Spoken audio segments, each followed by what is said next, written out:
the solution to this example, the first thing we need to figure out is why, when you highlight this, it doesn't seem to be adding. And the best way is just to come in here and play with it a bit. So go to the end here.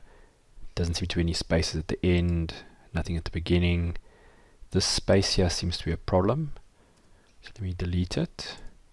And you'll see it seems to react in the correct way. It's now a number. I can highlight it. It's a number there.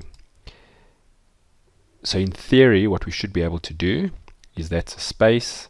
So the function we're going to use is a function called substitute. And you'll see we're going to say, look at that text there, the alt text we want, and the inverted commas, and I'm going to click the space bar. I'm going to replace it with nothing. So when I say OK, first one looks okay. Let's just copy this down.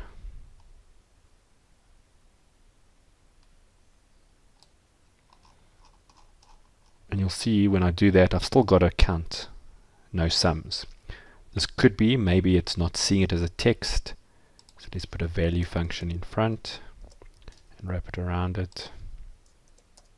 So the first one seems to have acted well.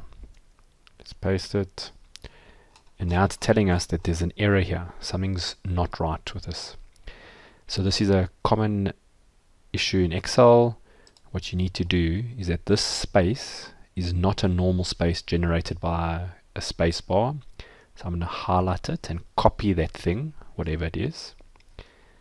And then in this formula, where I click the space bar, I'm going to delete and paste in that thing we generated. Copy and paste it.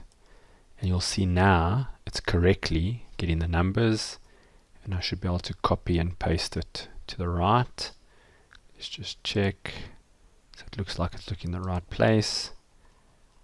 And then at the bottom here we should be now able to sum it.